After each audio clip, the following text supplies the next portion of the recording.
انسان کو اللہ تعالیٰ نے جو سب سے بڑا شرف عطا فرمایا ہے، اگر آپ غور کریں تو آپ مجھ سے اتفاق کریں گی کہ وہ انسان کی عقل ہے۔ آدمی بھلا چنگا ہوتا ہے، نک سک سے درست ہوتا ہے، اس میں کوئی کمزوری کوئی خامی نہیں ہوتی، دیکھنے میں معلوم ہوتا ہے کہ ایک جوان رانا ہے، لیکن تنہا ایک چیز اگر اس میں باقی نہ رہے اور وہ انسان کی عقل ہے تو ہم کہتے ہیں کہ یہ اب جانور سے بدتر ہو گیا۔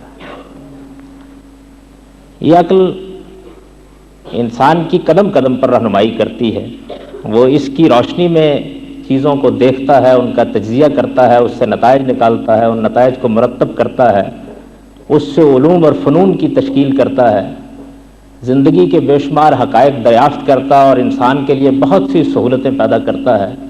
اس زمانے میں ایجادات کی جو ایک بڑی دنیا دیکھی جا رہی ہے، ظاہر ہے کہ یہ انسان کی عقل ہی کی کار فرمائی کا نتیجہ ہے۔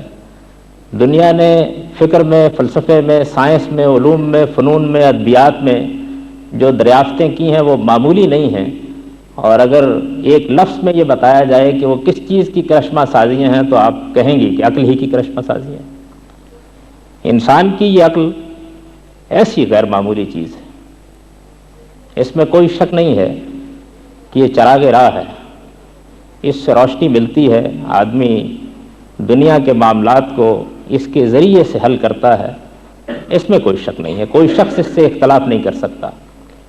لیکن جس طرح یہ ایک حقیقت ہے کہ عقل اتنی بڑی چیز ہے، ایسی رہنما ہے، انسان کو یہ کچھ دیتی ہے، ایسی دنیایں دریافت کرتی ہے، ایسی سہولتیں پیدا کرتی ہے، ایسی ایجادات کے کرشمے دکھاتی ہے، وہیں اس کے ساتھ یہ بھی ایک حقیقت ہے کہ اس عقل کے ساتھ بہت سی آفتیں لگی ہوئی ہیں۔ آپ اس کی تاریخ کا مطالعہ کریں، میں فلسفے اور ادبیات کا طالب علم رہا ہوں، میری زندگی کا ایک بڑا عرصہ انہی علوم کو پڑھنے میں گزرا ہے۔ انسان کی 7,500 ہزار سال کی فکر فلسفے کی ارتقاء کی تاریخ میری نگاہوں کے سامنے ہے۔ میں اپنے تجربے اور مشاہدے کی بات آپ سے عرض کر رہا ہوں کہ یہ تاریخ خود اس بات کی گواہی دیتی ہے کہ اس عقل کو بہت سی آفتیں لگی ہوئی ہیں۔ یہ رشوت لے لیتی ہے، تعصبات کا شکار ہو جاتی ہے، جذبات سے مغلوب ہو جاتی ہے، تساہل اور غفلت میں مبتلا ہو جاتی ہے، اپنے زمانے کے حالات سے متاثر ہو جاتی ہے۔ بڑی چیز ہے لیکن اپنے اندر یہ آفتیں بھی رکھتی ہے۔ شاید یہی وجہ ہے کہ ہمارے شاعر مشرق نے یہ کہا تھا کہ گزر جا عقل سے آگے کہ یہ نور چراغ راہ ہے منزل نہیں ہے۔ تو یہ چراغ راہ منزل تک کیسے پہنچے؟ اگر آپ غور کریں تو یہ معلوم ہوگا کہ در حقیقت انسانی عقل کی یہی آفتیں ہیں جس کی وجہ سے وہ اپنے فیصلوں میں توازن برقرار نہیں رکھ سکتی۔ مجھ سے اگر میرے زندگی بھر کے مطالعے کا حاصل آپ پوچھنا چاہیں تو میں یہ عرض کروں گا کہ سب سے بڑی چیز جو انسان کے لیے ایک فتنہ بن گئی ہے وہ یہ ہے کہ اس کی عقل فیصلہ کرتی ہے، چیز کو دریافت کرتی ہے، حقائق کو تلاش کرتی ہے، لیکن جو بیلنس، جو توازن چاہیے اس کو قائم رکھنے میں ناکام ہو جاتی ہے۔ ابھی 2 صدیوں کی علمی تاریخ ہمارے سامنے ہے۔ ایک زمانے میں انسان پر یہ غلبہ ہوا کہ اس کو آزادی اور حریت چاہیے، لبرلزم کا پورا فلسفہ وجود میں آ گیا، اس میں ریاست، معاشرہ، معاشرتی حقوق بے معنی ہو کر رہ گئے۔ اس کے بعد بالکل پلٹ کر ایک دوسرا وار ہوا اور فاشزم کے فلسفے نے غلبہ پا لیا اور معلوم ہوا کہ ریاست ہی ریاست ہے، معاشرہ ہی معاشرہ ہے، فرد نام کی کوئی چیز نہیں۔ تو انسان کی عقل اس طرح کی کلابازیاں کھاتی رہتی ہے، حقائق دریافت بھی کرتی رہتی ہے، لیکن سب سے بڑھ کر جو ظلم اس کے نتیجے میں ہو جاتا ہے وہ یہ ہے کہ توازن دریافت نہیں ہو پاتا، بیلنس دریافت نہیں ہو پاتا۔ یہ توازن ہے جس کو قائم کرنے کے لیے اللہ تعالیٰ نے اپنی وحی نازل کی ہے۔ انسان کو یہ سکھانے کے لیے وحی نہیں آئی کہ وہ سوچے کیسے، یہ بتانے کے لیے وحی نہیں آئی کہ وہ حقائق کو دریافت کیسے کرے، وہ صرف عقل کی رہنمائی کر کے اس کو توازن کا سبق دینے کے لیے آئی۔ حقائق تو موجود ہوتے ہیں اور ان حقائق کو وہ دریافت بھی کر لیتی ہے، لیکن ان کے درمیان بیلنس کیسے قائم کیا جائے، ان کے درمیان توازن کیسے قائم کیا جائے، یہ وہ چیز ہے جس کے لیے اللہ تعالیٰ نے پیغمبروں کے ذریعے سے اپنی ہدایت اتاری ہے۔ اسلام کچھ نہیں ہے مگر یہ کہ ایک میزان ہے، ایک ترازو ہے، ایک کسوٹی ہے، ایک بیلنس ہے، ایک اسکیل ہے کہ جو آسمان سے انسان کے ہاتھ میں پکڑا دیا گیا ہے تاکہ جو کچھ عقل دریافت کرتی ہے وہ اس میں اعتدال پر اس کو قائم رکھنے میں مدد دے سکے۔ اس وجہ سے میں یہ کہا کرتا ہوں کہ جس طرح انسان عقل سے محروم ہو جائے تو پاگل ہو جاتا ہے، اسی طرح عقل اگر وحی کی رہنمائی سے محروم ہو جائے تو وہ بھی باولی ہو جاتی ہے۔ پھر اس کے لیے راہ مستقیم کو تلاش کرنا آسان نہیں رہتا۔ وہ توازن پانا چاہتی ہے، نہیں پاتی، وہ حقیقت دریافت کرتی ہے، دوسری جانب لڑک جاتی ہے، وہ عمل سے رد عمل کی طرف بڑھتی رہتی ہے، اس میں ایک چیز دوسرے نشیب اور فراز سے اس کو گزارتی رہتی ہے۔ راستہ کس طرح طے کرنا ہے، منزل کس طرح پانی ہے، حقائق اگر مل گئے ہیں تو ان سے کس طرح فائدہ اٹھانا ہے، دولت اگر میں نے پالی ہے تو اس کو کس توازن کے ساتھ استعمال کرنا ہے، یہ وہ چیز ہے کہ جس کو بتانے کے لیے اللہ کے پیغمبر آسمان سے آتے ہیں اور انسان کی رہنمائی کرتے ہیں۔ یہ رہنمائی اس وقت اس دنیا میں سب سے زیادہ محفوظ صورت میں ہمارے پاس قرآن مجید کی صورت میں موجود ہے، پیغمبر صلی اللہ علیہ وسلم کی سنت کی صورت میں موجود ہے۔ اس رہنمائی کی روشنی میں جب ہم معاشرتی مسائل کا جائزہ لیتے ہیں اور بالخصوص اس میں عورت کے مقام کو اور اس کی حیثیت کو متعین کرنے کی کوشش کرتے ہیں تو جو حقائق ہمارے سامنے آتے ہیں انہیں میں مختصر لفظوں میں آپ کے سامنے بیان کرنے کی کوشش کروں گا۔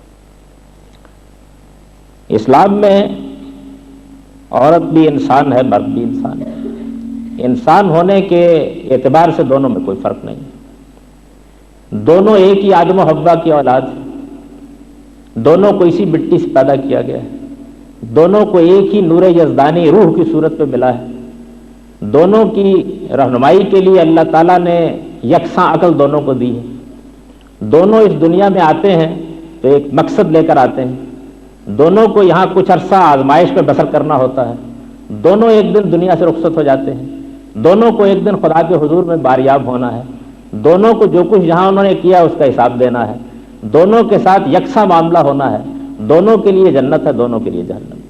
اس اعتبار سے مرد عورت میں کوئی فرق نہیں۔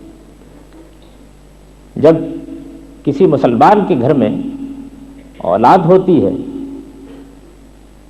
تو اس کے سامنے اس کے پیغمبر کی یہ رہنمائی ہمیشہ رہتی ہے کہ جس طرح بچہ اس کے لیے رحمت ہے اسی طرح بچی بھی اس کے لیے رحمت ہے، بلکہ اس کو تو یہ معلوم ہوتا ہے کہ اس کے پیغمبر نے اس کو یہ ہدایت دی ہے کہ یہ وہ رحمت ہے جب تمہارے گھر میں آتی ہے تو تمہیں اس کا خوشدلی کے ساتھ استقبال کرنا چاہیے۔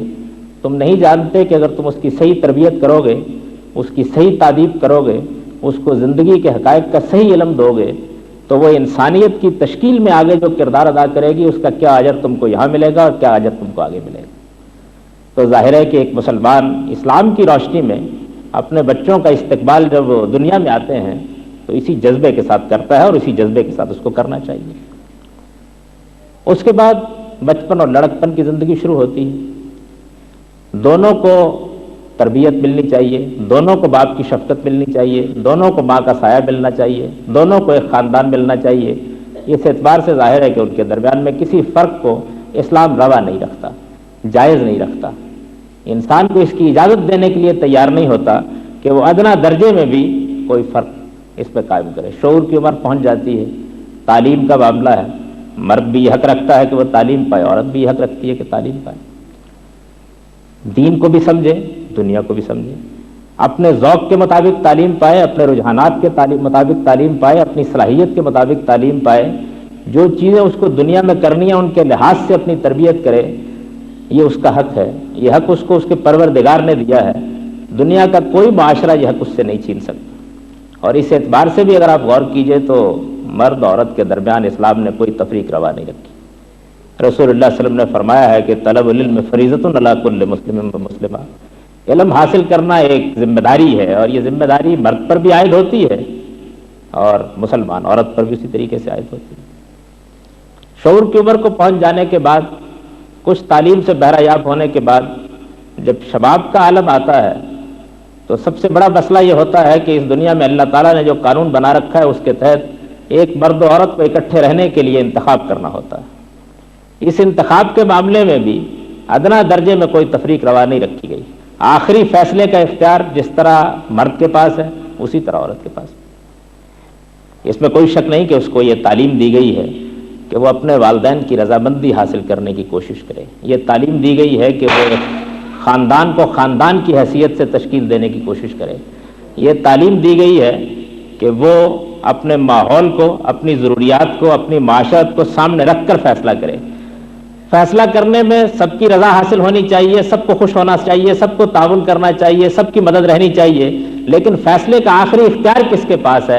آخری اختیار یا مرد کے پاس ہے یا عورت کے پاس ہے، اور اس اختیار کو کوئی چیلنج نہیں کر سکتا۔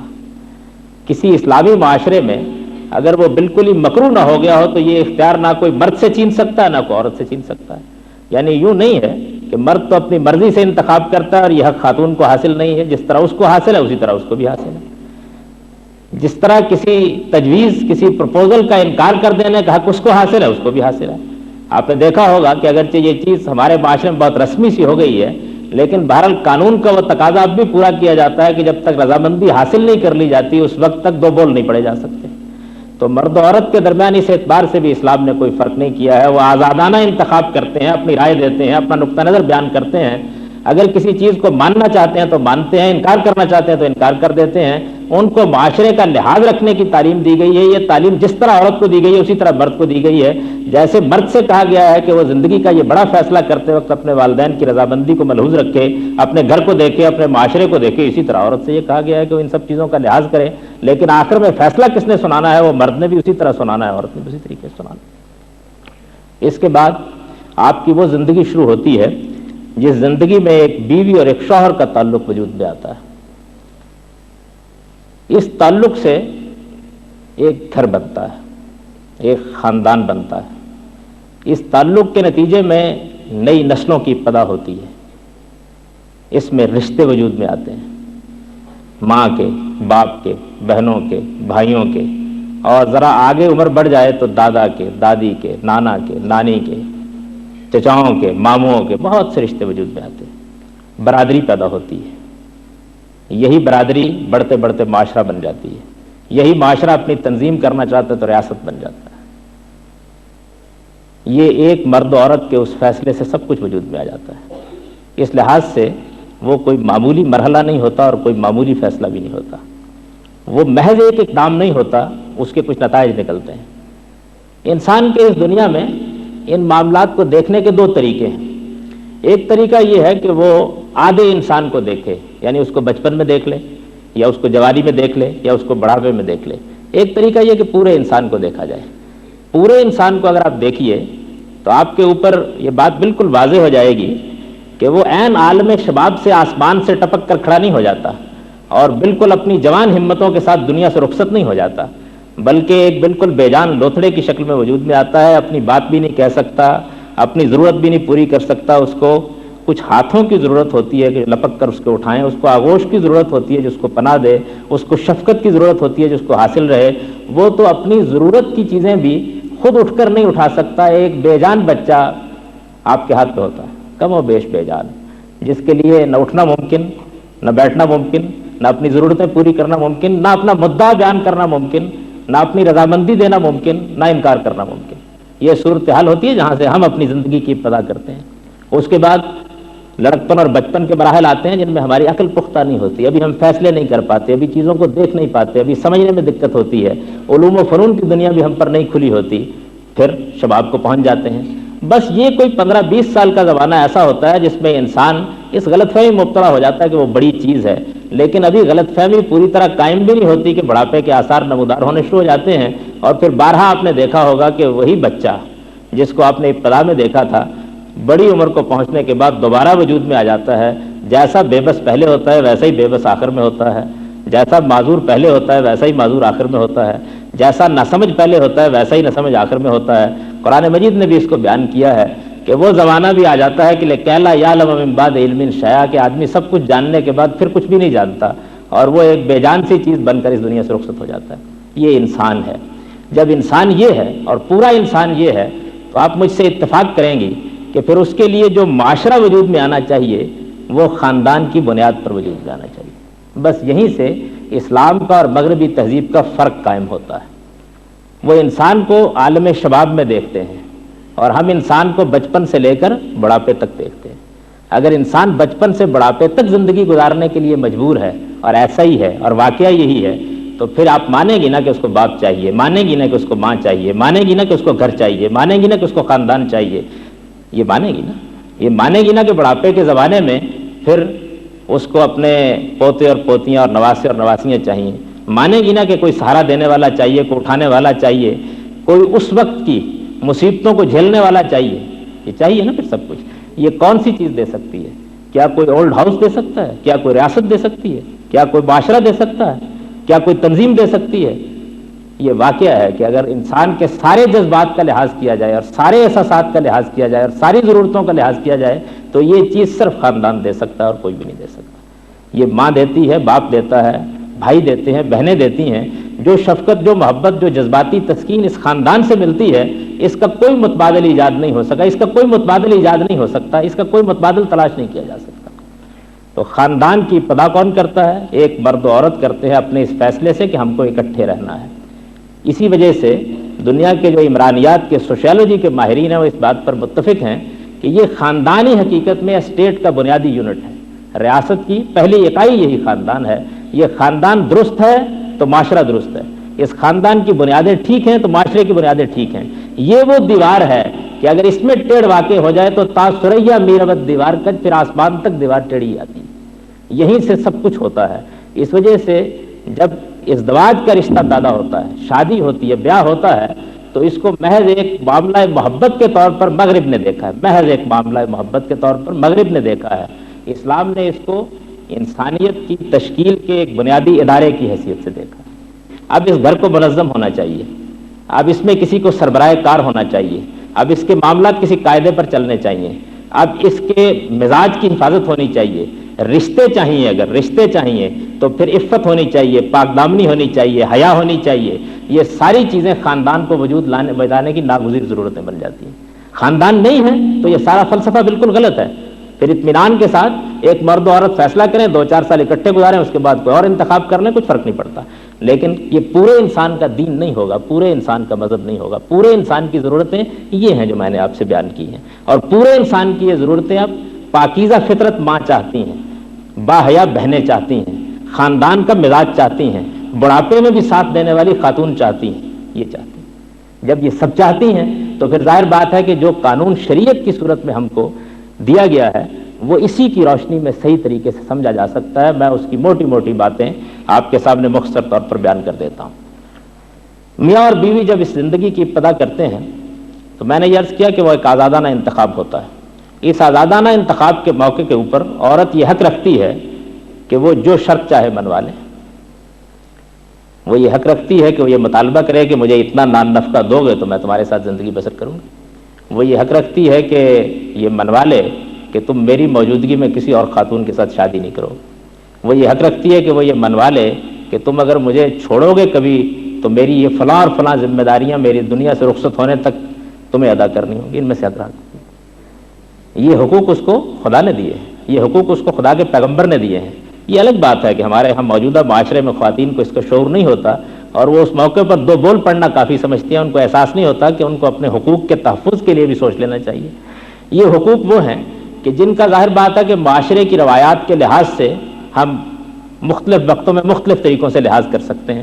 ایک معاشرے میں ہمیں اعتماد ہوتا ہے کہ ہمارے ساتھ یہ نہیں ہوگا، ایک دوسرے معاشرے میں اعتماد نہیں ہوتا کہ یہ ہو جائے گا۔ تو ان حقوق کو قانون کا تحفظ حاصل ہے، شریعت کا تحفظ حاصل ہے۔ جو کچھ آپ نے طے کر لیا ہے اس موقع کے اوپر وہ پھر خدا اور خدا کے پیغمبر کی طرف سے آپ کا وہ حق ہے جو قائم ہو گیا معاشرے کے اوپر، جس کی حفاظت کی ذمہ داری معاشرے پر بھی عائد ہوتی ہے، ریاست پر بھی عائد ہوتی ہے۔ یہ تمام حقوق ایک خاتون کو یہ معاملہ کرتے وقت حاصل ہوتے ہیں۔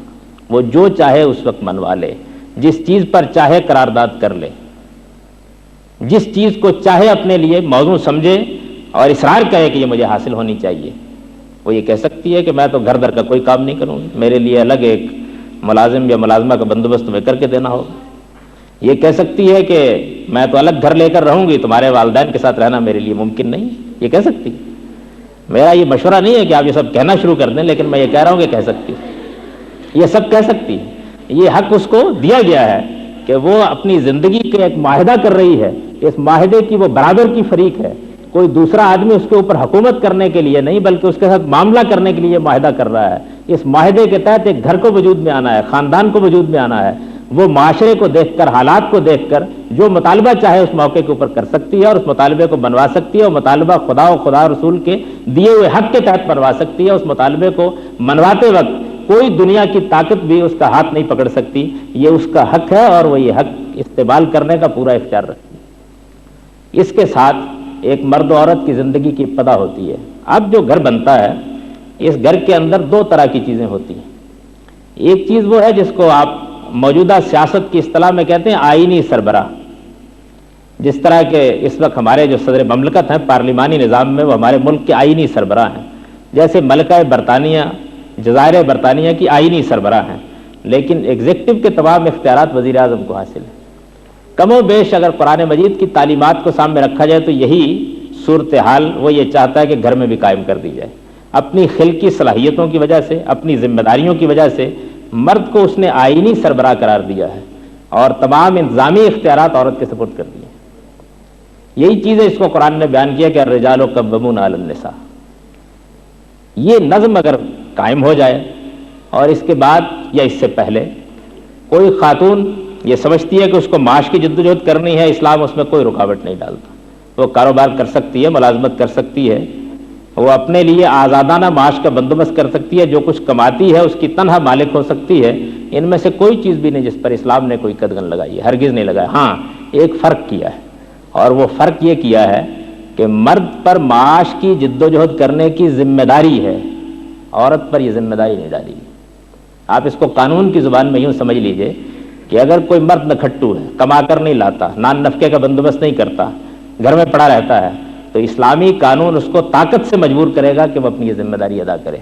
اور کوئی خاتون اگر معاش کی جدوجہد کرنا چاہتی ہے کرے، بسم اللہ، کوئی اعتراض نہیں کرنا چاہتی اور یہ کہتی ہے کہ میں تو گھر میں بیٹھی ہوئی ہوں، تو کوئی قانون اس کو مجبور نہیں کر سکتا اس کے۔ اس اعتبار سے اگر دیکھیے تو مرد پر ایک ذمہ داری ڈالی گئی ہے، خاتون کو اس کی صلاحیتوں اور اس کے مزاج اور اس کے رجحان کا لحاظ رکھتے ہوئے اس سے مستثنی قرار دے دیا گیا۔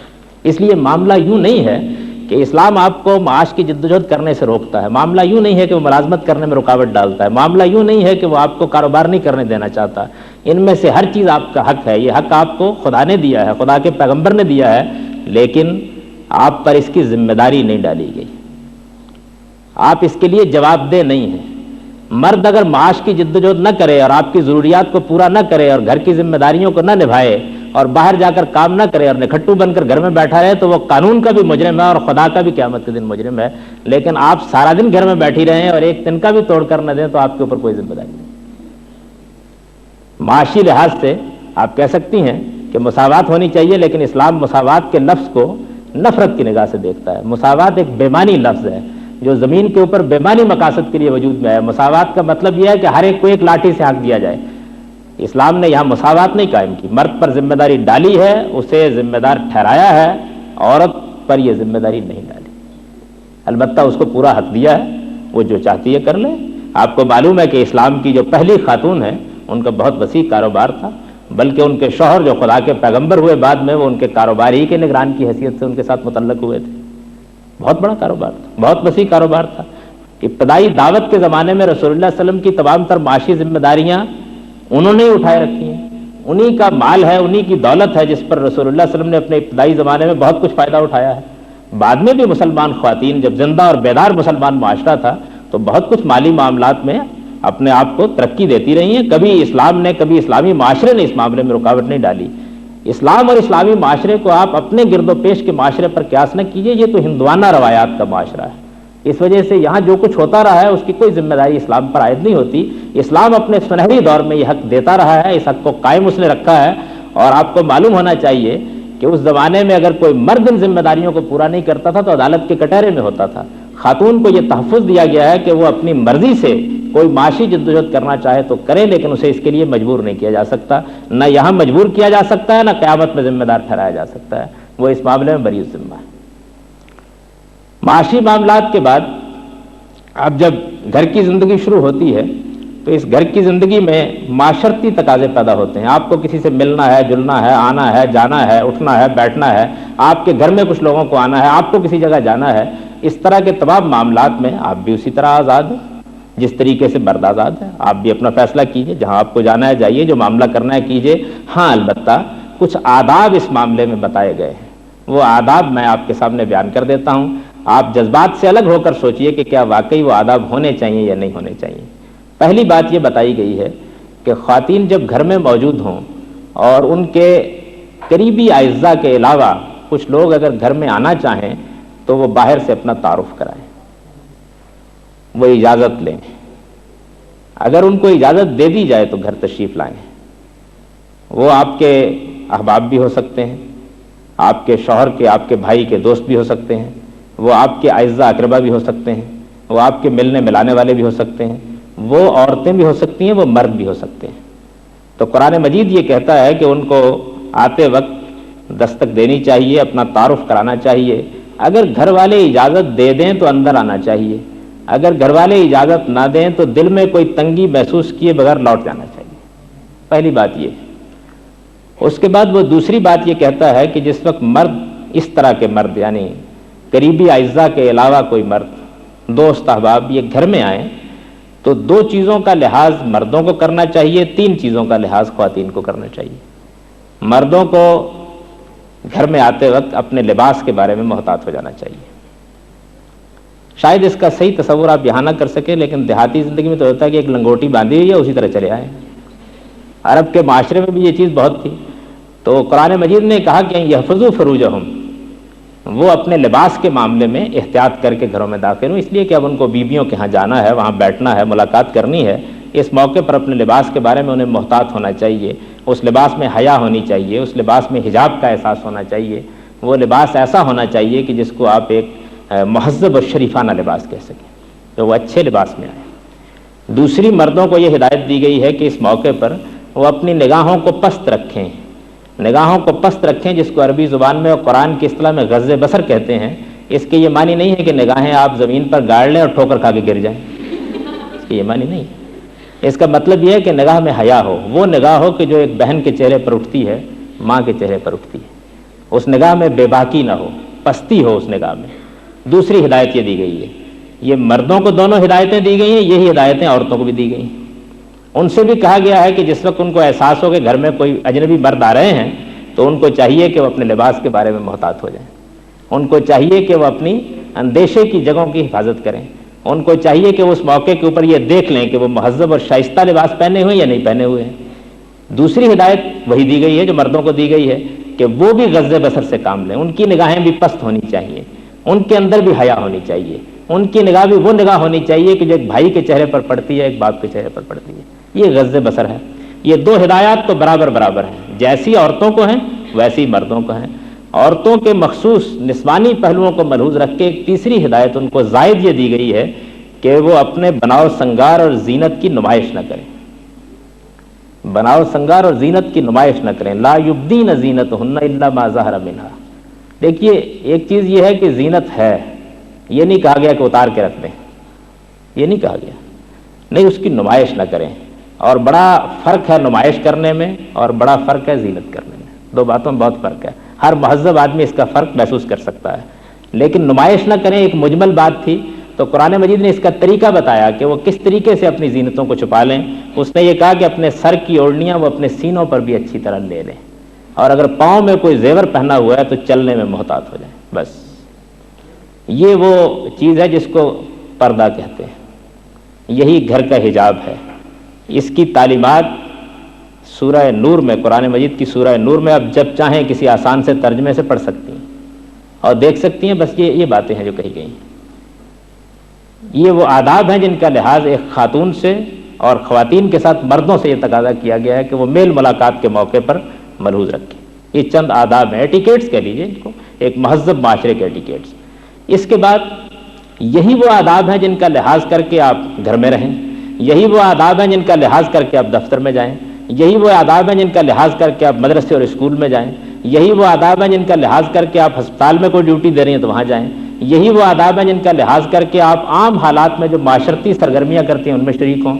البتہ جب آپ گلی میں نکلیں، جب آپ بازار میں نکلیں، جہاں محفوظ مقامات نہیں ہوتے، جہاں اس کا اندیشہ ہوتا ہے کہ آپ کے جانے پہچانے لوگ ہی نہیں ہوں گے، اوباش بھی ہوں گے، بس اسٹاپوں پر کھڑے ہونے والے بھی ہوں گے، بیہودہ لوگ بھی ہوں گے، تو اس میں ایک زائد ہدایت خواتین کو یہ دی گئی ہے کہ ایسا نہ ہو کہ کوئی اوباش ان کو اذیت دے، وہ ایک بڑی چادر بھی باہر گلی میں نکلتے ہوئے، بازار میں نکلتے ہوئے اپنے اوپر لے کر اس کا کچھ پلو لٹکا لیا کریں۔ آئیں یورفن فلا یوزین، تاکہ وہ پہچانی جائیں کہ شریف زادیاں جا رہی ہیں اور کوئی اوباش ان کو اذیت دینے کی جسارت نہ کرے۔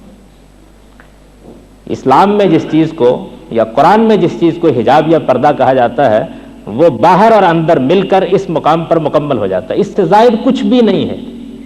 باقی جو کچھ ہے وہ میں آپ سے پوری ذمہ داری کے ساتھ یہ عرض کر رہا ہوں اور زندگی بھر کے مطالعے کی روشنی میں یہ عرض کر رہا ہوں، باقی جو کچھ ہے وہ ہمارے ہندوانہ معاشرے کی روایات ہیں جن کو بدقسمتی سے مذہب کے نام پر پیش کر دیا جاتا ہے۔ قرآن میں اس کے سوا کچھ نہیں ہے، پیغمبر کی ہدایات میں اس کے سوا کچھ نہیں ہے، یہی بات ہے جو کہی گئی۔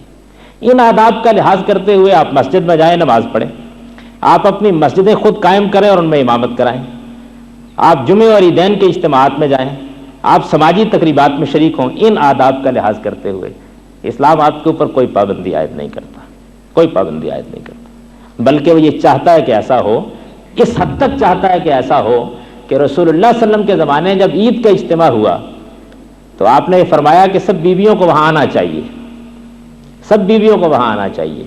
تو بعض خواتین نے، غریب خواتین نے یہ عذر کیا کہ جو گلی بازار میں چلنے کے لیے بڑی چادریں آپ نے کہا ہے اوڑھ کر نکلا کریں وہ تو ہمارے پاس ہے نہیں، تو فرمایا پھر بھی آنا چاہیے، دو خواتین ایک خاتون کی چادر میں لپٹ کر آ جائیں۔ یعنی اس بات کو کبھی پسند نہیں کیا گیا کہ خاتون بس گھر کی مقید چار دیواری میں بند ہو کر رہ جائے، وہ نکلے، دین سنیں، دنیا کو دیکھیں، معاملات کو جانیں، معاشرتی سرگرمیوں میں حصہ لو، ہاں البتہ ان آداب کے ساتھ حصہ لیں، اس سے کچھ نہیں کہتا۔ یعنی نکلو، جاؤ، اپنے معاملات کرو، لیکن نکلو، جاؤ، معاملات کرو، معاشرتی سرگرمیوں میں حصہ لو، سیر و تفریح کے لیے نکلو، اپنی معاشی سرگرمیوں کے نکلو، البتہ ایک بات وہ کہتا ہے اور وہ یہ ہے کہ یہ مت بھولو، نکلو لیکن یہ مت بھولو کہ تمہارا اصل دائرہ عمل تمہارا گھر ہے۔ ایسا نہ ہو جائے کہ تمہارا یہ نکلنا گھر کو تمہارے وجود سے محروم کر دے، ایسا نہ ہو جائے کہ خوابگاہیں تمہارے وجود کی خوشبو کو ترسیں، بچے تمہاری آغوش کو ترسیں، شوہر تمہاری رفاقت کو ترسیں، ایسا نہ ہو جائے۔ اس لیے کہ تمہیں جس گھر کو، جس خاندان کو آباد کرنے کی ذمہ داری فطرت نے دی ہے وہ تمہارا اصل دائرہ عمل ہے۔ جس طرح ایک محقق کا دائرہ عمل اس کا دارالمطالعہ ہے، جس طرح ایک سائنسدان کا دائرہ عمل اس کی لیبارٹری ہے، جس طرح ایک حکمران کا دائرہ عمل سیاست و حکومت ہے، اسی طرح عورت کا دائرہ عمل اس کا گھر ہے، اصل دائرہ عمل اس کا گھر ہے۔ اس کے یہ معنی نہیں ہے کہ اسے باہر نہیں نکلنا چاہیے، ہاں یہ بھول کر نہیں نکلنا چاہیے کہ کہیں گھر اس کے نکل جانے کے نتیجے میں برباد ہو کر نہ رہ جائے۔ اسلام یہ چاہتا ہے کہ وہ اس کا لحاظ کرے اور یہ ضرور ملحوظ رکھے کہ فطرت نے جو ذمہ داری اس پر ڈالی ہے وہ اصلاً اس کے گھر کی ذمہ داری ہے، جس کو وہی بنا سکتی ہے، جس کو مرد نہیں بنا سکتا، جس کو وہی تعمیر کر سکتی ہے، مرد نہیں تعمیر کر سکتا، جس کو وہی اوج کمال تک پہنچا سکتی ہے، مرد نہیں پہنچا سکتا۔ وہ گھر کی منتظمہ بھی ہے، گھر کی مالکہ بھی ہے، اور رسول اللہ صلی اللہ علیہ وسلم کے الفاظ میں رایۃ علی بیت بالہا، وہ اپنے گھر کی حکمران بھی ہے۔ لہذا اپنے گھر کو فراموش کر کے وہ کہیں جائے گی تو اس کو اسلام ناپسندیدگی کی نگاہ سے دیکھے گا، اور گھر کو پوری طرح مضبوط قائم رکھ کر، اس کی ذمہ داریوں کو ادا کر کے، اپنے بچوں کو شفقت دے کر، انہیں ماں کی آغوش دے کر، انہیں مامتا کی پوری ذمہ داریوں کا احساس دلا کر، اپنے شوہر کو رفاقت دے کر اگر باہر نکلتی ہے تو پھر اسلام کو اس کے باہر نکلنے پر کوئی اعتراض نہیں ہے، خواہ وہ معاش کے لیے نکلتی ہے یا معاشرتی سرگرمیوں کے لیے نکلتی ہے۔ اس کے بعد مجھے آخر میں بس چند باتیں آپ سے یہ عرض کرنی ہے کہ بہت سی ایسی چیزیں ہیں کہ جن کو شبہات کی صورت میں اس پچھلے زمانے میں پیش کیا گیا، اس میں بھی اسلام کا موقف آپ کو سمجھ لینا چاہیے۔ عام طور پر یہ بات کہی گئی کہ مرد و عورت کے درمیان اسلام نے یہ فرق کر ڈالا ہے کہ اگر کوئی عورت قتل ہو جاتی ہے تو اس کا قصاص اگر لینے پر اس کے خاندان والے آمادہ نہیں ہے اور دیت پر، بلڈ منی پر معاملہ ہو جاتا ہے تو اس میں عورت کی دیت یا بلڈ منی جو اس سے لی جاتی ہے وہ آدھی ہوتی ہے۔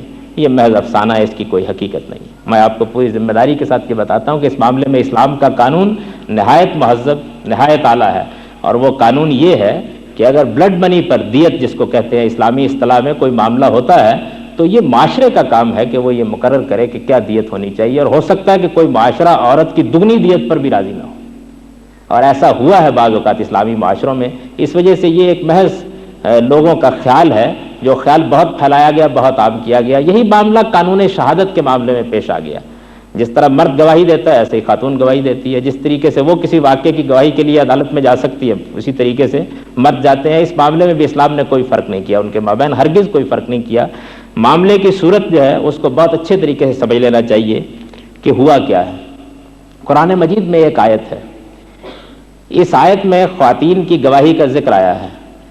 آیت کا مدعا کیا تھا، آیت کا منشا کیا تھا، اس کو سمجھے بغیر اس کا اطلاق لا آف ایویڈنس پر کر دیا گیا ہے. آپ سوال کریں گی تو میں اس کی وضاحت کر دوں گا اور یہ بتا دوں گا کہ آیت کا صحیح مفہوم کیا ہے، اور آپ مانیں گی کہ جو بات آیت میں کہی گئی ہے وہ انسانیت کے لیے کیسی اعلیٰ تعلیم ہے اور کیسی اعلیٰ ہدایت ہے، لیکن اس کو ایک بالکل غلط مفہوم میں لے کر جو معنی اس سے نکال لیے گئے ہیں، اس نے اسلام کے موقف کو اس معاملے میں کمزور کیا. اسی طرح کا کچھ معاملہ تعدد ازواج کے معاملے میں عام طور پر یہ کہا جاتا ہے کہ جی مردوں کو تو یہ حق حاصل ہے کہ وہ جب چاہے 4 بیویاں اپنے گھر میں لے آئیں. میں آپ کو یہ بتاتا ہوں اور پوری ذمہ داری کے ساتھ یہ بتاتا ہوں کہ یہ جب چاہیں 4 بیویاں اپنے گھر میں لے آئیں، اس پر رسول اللہ صلی اللہ علیہ وسلم نے لعنت کی ہے. قرآن مجید، بعض لوگ تو خیر منہ کھول کر یہ کہہ دیتے ہیں کہ اصل میں تو فطرت کا تقاضا یہی ہے کہ ایک مرد کے یہاں 4 بیویاں ہونی چاہیے. میں ان سے پوچھا کرتا ہوں کہ تب تو اللہ تعالیٰ کو آدم کے لیے 4 حوا پیدا کرنی چاہیے، لیکن اس نے تو ایک آدم اور ایک حوا سے انسانیت کی ابتدا کر کے خود یہ بتا دیا کہ گھر اصل میں ایک مرد اور ایک عورت ہی سے آباد ہوتا ہے اور وہی خاندان بنتا ہے. اصل قانون یہی ہے، اصل تعلیم یہی ہے. ہاں البتہ کسی وقت معاشرے میں کوئی ہنگامی حالت پیدا ہو جائے، کوئی غیر معمولی ضرورت لاحق ہو جائے، اور دیکھیے یہ چیزیں بعض اوقات معاشروں میں ہو جاتی ہیں. قرآن مجید میں تعدد ازواج کا ذکر جہاں آیا وہ دیکھیے کیا مقام ہے. جنگ احد میں بہت سے لوگ شہید ہو گئے، ان کی عورتیں بیوہ ہو گئیں، چھوٹے چھوٹے یتیم بچے تھے. قرآن مجید نے لوگوں کو یہ تعلیم دی کہ اس موقع پر اگر تم ان یتیموں کی پرورش کے لیے اور ان بیواؤں کو ٹھکانہ دینے کے لیے دوسری تیسری چوتھی شادی کر لو تو یہ ایک نیکی اور خیر کا کام ہوگا. یہ اس کا موقع و محل ہے. اور آپ خود اندازہ کر سکتی ہیں کہ ایک خاتون کسی معاشرے کے اندر اگر چند بچوں کے ساتھ بیوہ ہو جائے تو اس کے لیے کیا مسائل پیدا ہو جاتے ہیں. اس مسئلے کو حل کرنے کے لیے جو آیت نازل ہوئی تھی وہ بدقسمتی سے لائسنس بن گئی اس بات کا کہ مردوں کو اس کا پورا حق ہے کہ وہ جب چاہیں 1 2 3 4 بیویاں لا کے گھر میں رکھ لیں. آیت کو قرآن مجید میں نکال کر دیکھ لیجئے، وہ شروع یہاں سے ہوتی ہے کہ ان خفتم اللہ تقسطوا فی الیتامى فانکحوا ما طاب لکم من النساء مثنی وثلاث ورباع. اگر یہ یتیم جو جنگوں میں جن کے والدین مارے گئے ہیں، اگر یہ یتیم بچے تم سمجھتے ہو کہ ان کی تم ویسے نگہداشت نہیں کر سکو گے تو پھر ان کی ماؤں کے ساتھ شادی کرو. جو آیت ہے اس کا صحیح مدعا، صحیح مفہوم اور صحیح منشا یہ ہے. اسی طریقے سے یہ بھی دیکھ لیجئے کہ بے شمار زندگی کے اور معاملات ہیں جن معاملات میں اس بات کو مانتا ہوں کہ ہمارا موجودہ معاشرہ ظلم اور زیادتی پر اتر آتا ہے عورت کے ساتھ. میراث میں اس کے حقوق مقرر ہیں، وہ اس کو نہیں دیے جاتے. مہر کا معاملہ محض ایک قانونی سی چیز بن کر رہ گیا ہے، اس معاملے میں حقیقت میں اس کی توہین اور تذلیل میں کوئی کسر اٹھا نہیں رکھی جاتی.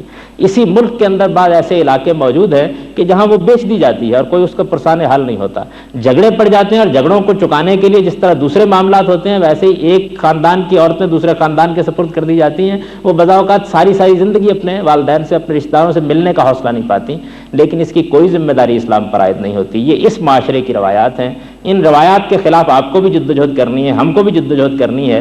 یہ جدوجہد ہر دور میں کرنی پڑتی ہے. انسان کو جو حقوق خدا نے دیے ہیں وہ آسانی سے کبھی بھی نہیں ملے. ان حقوق کو حاصل کرنے کے لیے تگودو بھی کرنی پڑتی ہے، میدان میں بھی اترنا پڑتا ہے اور حوصلے سے معاملات بھی کرنے پڑتے ہیں. لیکن اسلام کیا ہے، اسلام کی تعلیمات کیا ہیں، اسلام کیا چاہتا ہے، کیا دیتا ہے، وہ میں نے مختصر لفظوں میں آپ کے سامنے بیان کر دیا ہے. اور میں آپ سے عرض کروں کہ اسلام یہ پرانی عورت کو بھی دیتا تھا، یہ نئی عورت کو بھی دیتا ہے، یہ آنے والے زمانوں کی عورت کو بھی دے گا، اس لیے کہ اس کے نزدیک دلیل کم نظری قصہ جدید و قدیم. اقول قولی ھذا واستغفر اللہ لی ولکم ولسائر المؤمنین. میں آپ کے سوالوں کے لیے حاضر ہوں.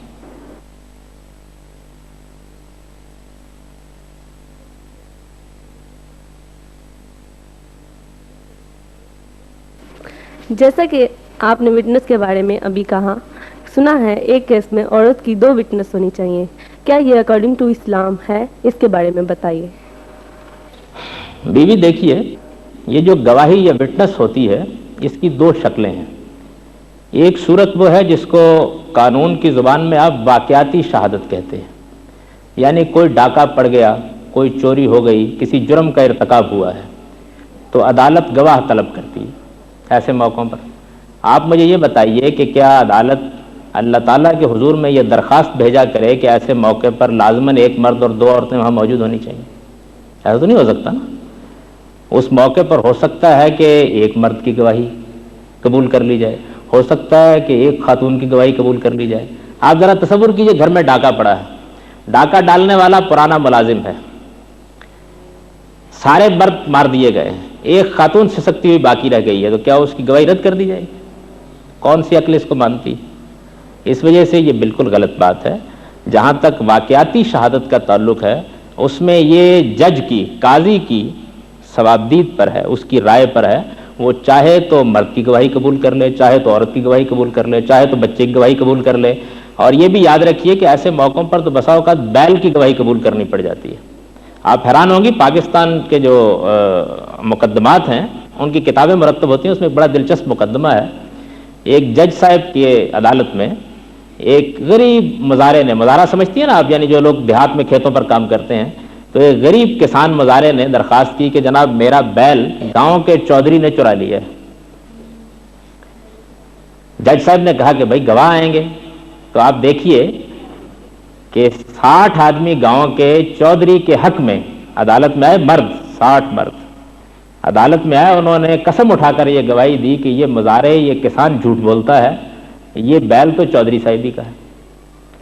اس سے پوچھا گیا مزارع سے کہ تم کیا کہتے ہو؟ اس نے کہا جی میں بیان دے سکتا ہوں، گواہ تو میرے پاس کوئی نہیں ہے، بیان دے سکتا ہوں، حقیقت حال بتا سکتا ہوں، گواہ میرے پاس کوئی نہیں، اس لیے کہ ایک غریب مزارع کے حق میں گواہی دینے کے لیے پورے گاؤں سے کون آئے گا۔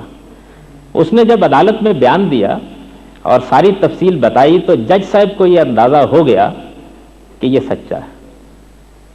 تو انہوں نے کہا کہ ٹھیک ہے، ہم نے سماعت مکمل کر لی، فیصلہ میں گاؤں میں آ کر سناؤں گا۔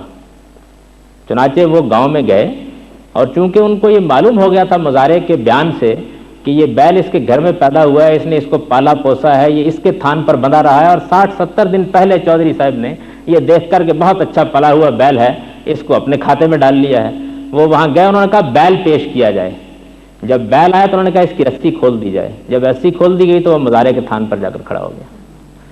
تو وہ جج صاحب اپنے فیصلے میں لکھتے ہیں کہ میں نے ایک بیل کی گواہی قبول کر لی اور 60 مردوں کی گواہی رد کر دی۔ اس لیے گواہی کا جو واقعاتی گواہی ہے، اس میں تو یہ شرط ہی عائد نہیں کی جا سکتی کہ ایک مرد ہونا چاہیے، 2 عورتیں ہونی چاہیے، یا مرد ہونے چاہیے یا عورتیں ہونی چاہیے۔ یہ تو اصل میں قاضی یا جج کا کام ہے کہ وہ تجزیہ کر کے دیکھے کس کی گواہی قبول کرنی ہے کرے گا، کس کی گواہی قبول کرنی ہے نہیں کرے گا۔ اس کے بعد گواہی کی ایک دوسری صورت وہ ہوتی ہے جس میں آپ کوئی ڈاکومنٹ لکھتے ہیں، دستاویز لکھتے ہیں۔ یعنی مثال کے طور پر میں نے آپ نے کوئی قرض کا معاملہ کیا ہے، میں نے آپ سے کوئی گھر خریدا ہے، یا آپ نے مجھ سے کوئی اس طرح کا معاملہ کیا ہے، تو ہم بسا اوقات ایک ڈاکومنٹ لکھتے ہیں، ایک دستاویز لکھتے ہیں۔ اس موقع کے اوپر گواہ کا انتخاب ہمارے ہاتھ میں ہوتا ہے۔ یعنی یہاں اب خدا سے درخواست نہیں کرنی پڑتی، ہم نے گواہ بنانے ہیں، اور عام طور پر ایک دستاویز کے اوپر 2 کو گواہ بنایا جاتا ہے۔ اس موقع پر قرآن مجید یہ کہتا ہے کہ عورتوں کو گواہ نہ بناؤ، یہ کہتا ہے نہ بناؤ انہیں، اس لیے کہ عدالت کے معاملات میں جا کر گواہی دینا اور وہاں کی جرح سننا اور وکلاء کے درمیان میں کھڑا ہونا یہ ان کے شرف کے خلاف ہے، نہ بناؤ۔ یعنی مسئلہ 2 اور 1 کا نہیں ہے، وہ یہ ہدایت کرتا ہے کہ نہ بناؤ، نہ بناؤ یہ کہتا ہے۔ اور پھر یہ کہتا ہے کہ اگر بنانا ہی پڑے تو ایک گواہی کی جگہ 2 خواتین کو کھڑا کر دو، تو وہ تنہا عدالت میں جائے گی مردوں کے ماحول میں، تو گھر در میں رہنے والی ہے، کہیں گھبرا نہ جائے، اس کا کوئی سہارا ہونا چاہیے۔ یہ قرآن مجید نے دستاویزی شہادت کے بارے میں مجھے اور آپ کو ہدایت دی ہے۔ اس کے بھی یہ معنی نہیں ہے کہ عدالت میں اگر کوئی دستاویز پیش ہوگی اور اس کے اوپر اگر 2 عورتوں کی گواہی نہیں ہوگی تو ہم رد کر دیں گے۔ اس کے بھی یہ معنی، یہ ہدایت مجھے ہے، آپ کو ہے۔ قرآن مجید کی آیت صرف اتنی ہے، آپ دیکھ لیجئے کہ اس کے اندر کوئی بے انصافی ہے، کوئی تحقیر ہے۔ یہ ایک نہایت ہی پاکیزہ ہدایت ہے جو آپ کو تحفظ دیتی ہے، اور یہ بتانا چاہتی ہے کہ آپ کو عدالتوں میں نہ گھسے۔ اور یہ دیکھیے کتنی فطرت کے مطابق ہے، دنیا بھر میں، فرانس میں، جرمنی میں، امریکہ میں، برطانیہ میں لاکھوں دستاویزات لکھی جا رہی ہیں۔ ذرا آپ ریفرنڈم کرا کے دیکھ لیجئے، معلوم ہو جائے گا شاید 2% بھی کہیں خواتین کی گواہی نہیں ہوتی۔ یہ بالکل مطابق فطرت ہے۔ لیکن جو واقعاتی شہادت ہے، سرکمسٹانشل ایویڈنس ہے، اس میں تو بہرحال خواتین بھی ہوں گی، مرد بھی ہوں گے، سب ہوں گے، اور ان کی گواہی جو گواہ مل جائے گا اس کی گواہی قبول کی جائے گی۔ یہ اصل قانون ہے جو قرآن مجید میں بیان ہوگا۔ اچھا، ہمارے ہاں جی اکثر یہ ہوتا ہے کہ مساجد جو ہیں وہ مردوں کے لیے مخصوص ہوتی ہیں، اور خواتین کے جو جھگڑے ہیں عموماً خواتین مساجد میں نہیں جاتی جہاں پہ لوگ سارے بیٹھے ہوں اور اپنے مسائل پیش نہیں کرتے۔ آج کل مساجد میں خواتین نہیں ہوتی۔ یہ چیز جو ہے، یہ دیکھیے اسلامی روایات کے بالکل خلاف ہے۔ رسول اللہ صلی اللہ علیہ وسلم کی زندگی میں عورتیں 5 وقت نماز کے لیے آتی رہیں، خلفائے راشدین کی موجودگی میں آتی رہیں، اپنے مسائل مسجد ہی میں آ کے پیش کرتی رہیں، اور کبھی ان کو نہیں روکا گیا۔ ان پر مسجد میں آ کے نماز پڑھنے کی ذمہ داری نہیں ہے، لیکن ان کو روکا نہیں جا سکتا۔ حد یہ ہے کہ حضرت عمر کو کچھ خیال تھا کہ حالات اچھے نہیں ہیں تو میری بیوی کو نہیں جانا چاہیے مسجد میں، تو اپنے دور حکومت میں انہوں نے ایک مرتبہ دبے لفظوں میں یہ کہنے کی جسارت کی کہ بی بی نہ جاؤ، تو انہوں نے کہا کہ میں تم کو رسول اللہ کا حکم سناتی ہوں، لا تمنعوا اماء اللہ عن المساجد، اللہ کی ان بندیوں کو مسجدوں میں آنے سے مت روکو. تو انہوں نے کہا کہ رسول اللہ کے بعد اب میں کس کی بات مان سکتا ہوں، خاموش ہو.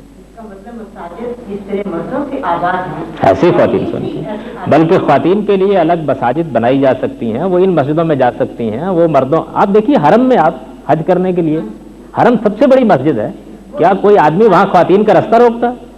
خواتین ساتھ ہی کھڑی ہوتی ہیں، نماز پڑھ رہی ہوتی ہیں، سے معاملات کر رہی ہوتی ہیں. اس سے بڑی مسجد کون سی ہے؟ باقی سب مسجدیں تو اس کی بیٹیاں ہیں، اصل مسجد تو بیت اللہ الحرام ہی. جی جی بھائی، اجرا تو بہت سی چیزوں کا ہونا چاہیے، لیکن اس کی سب سے پہلی ضرورت یہ ہے کہ خود خواتین میں ان چیزوں کا شعور پیدا ہو، اور وہ جن نام نہاد حقوق کے لیے لڑ رہی ہیں اس کی بجائے وہ خدا و خدا کے پیغمبر نے جو حقوق ان کو دیے ان کا شعور پیدا کر کے اگر یہ جنگ لڑیں تو وہ زیادہ باوقار بھی ہوں گی، زیادہ باعزت بھی ہوں گی، اور ان کو ملے گا بھی بہت کچھ. جی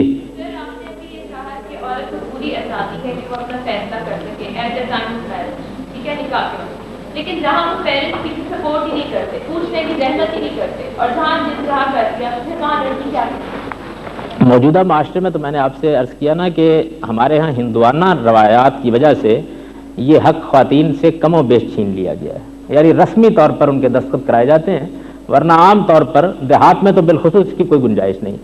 وہی میں عرض کر رہا ہوں کہ آپ کو یہ خدا کے پیغمبر کا دیا ہوا حق ہے، آپ پڑھی لکھی خواتین اس کا شعور پیدا کر کے اپنے قوم کے اندر بھی یہ شعور بیدار کیجیے. دنیا میں کوئی حقوق بھی ایسے نہیں ہیں جو لڑے بغیر مل گئے. سر ہمارے معاشرے میں اب لڑکی خود یہ جیسے بچیاں یہ سوچیں کہ ہم نے خود پسند کرنے چل پڑنے یا پیرنٹس کو یہ سجیسٹ کرنے لگ گئے لڑکے کہ ہم ہماری یہ پسند ہے، آپ کیا رہتے؟ دیکھیے جی، بات یہ ہے کہ ہر معاشرے کے اندر بہت سی چیزوں کا لحاظ لوگ رکھتے ہی ہیں. ہمارے معاشرے میں بھی والدین بھی پسند کرتے ہیں، خواتین بھی اپنی بات بیان کر دیتی ہیں. ہماری سوسائٹی میں تو یہ بالکل صحیح سوال انہوں نے کیا کہ کوئی بیوی اگر اس طرح کی بات کرے تو میرا خیال ہے لان تان ہر طرف سے شروع ہو جائے گی. لیکن میں آپ کو کہتا ہوں کہ مدینے میں خواتین، کنواری خواتین اپنے والدین تو الگ ہیں، حضور سے آ کر کہہ دیتی تھی کہ میری شادی فلاں وقت سے ہونی چاہیے. یعنی والدین تو بڑی چیز ہے، نبی صلی اللہ علیہ وسلم سے آ کر یہ کہہ دیتی تھی کہ میں نے فلاں مرد کے معاملے میں یہ رائے قائم کیا، آپ میرا نکاح کر دیں. باہر نکلنا بالکل ہی بند کرتے ہیں، پھر وہاں کیا ہوگا؟ کیسے ڈھونڈیں؟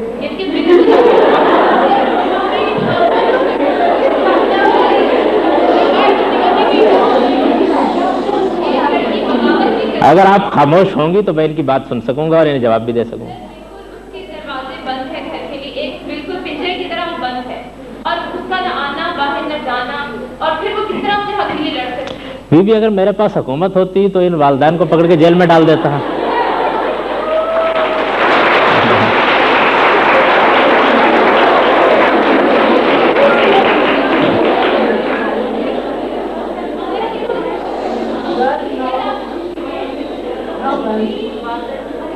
یہ آپ سے کوئی خاص دشمنی ہے ان بیویوں؟ ایک دشمنی آپ کے والدین کر رہے ہیں، دوسری یہ کر رہی ہیں، بولنے نہیں دے رہے.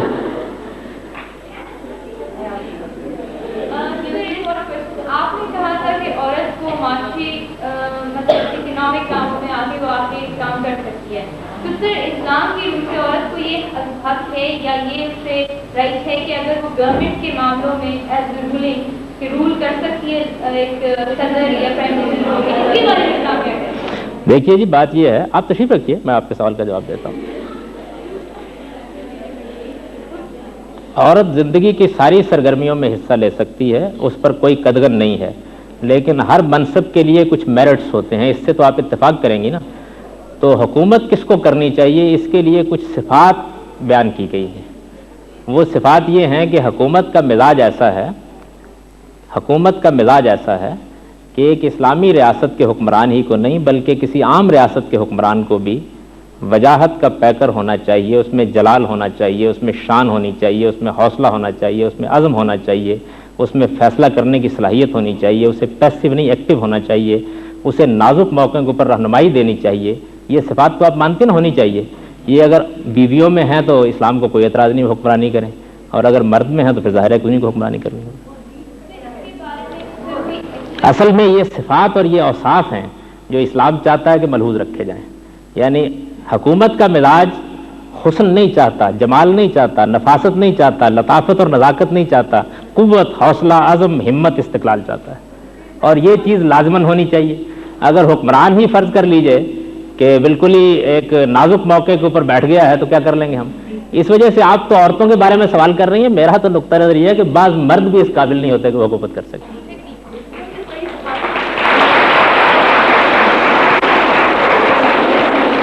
اگر مجھے چند لفظوں میں آپ اجازت دیں تو اسلام یہ نہیں کہتا کہ مرد کو حکمران ہونا چاہیے، یہ کہتا ہے مرد کو حکمران ہونا چاہیے. یہ چاہتا ہے.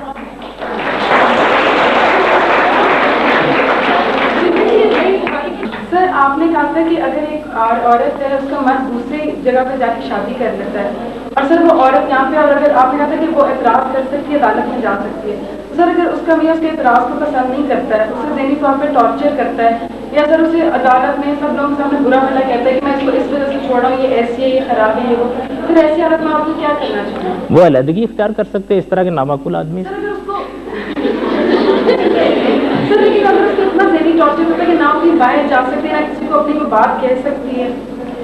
دیکھیے جی، معاشرے کے اندر جو یہ زیادتیاں ہو رہی ہیں، میں نے آپ سے عرض کیا نا کہ یہ تو جد و جہد سے، تعلیم سے، شعور سے ختم ہوں گی.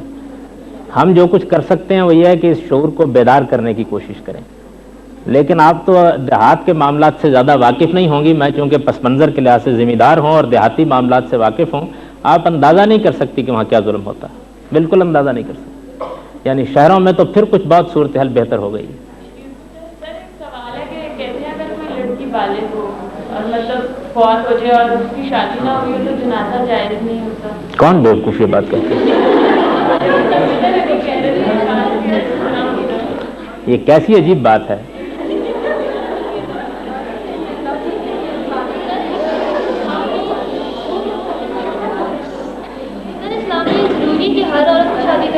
جی، اسلام میں یہ چیز پسندیدہ ہے کہ ہر عورت کو شادی کرنا چاہیے.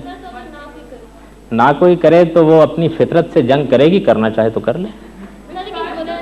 جی ہاں، گناہ کی بات نہیں.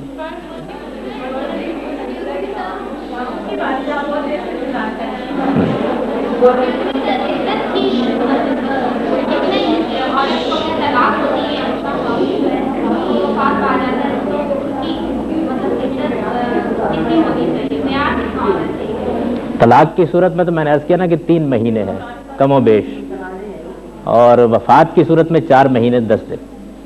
یعنی اس میں 3 مہینے تو وہی ہیں اور اس میں 1 مہینہ اور 10 دن یعنی 40 دن مزید شامل کر دیے گئے ہیں تاکہ یہ احساس رہے کہ بھئی ایک خامن تھا، رخصت ہوا ہے تو کچھ وقت زیادہ مل جائے.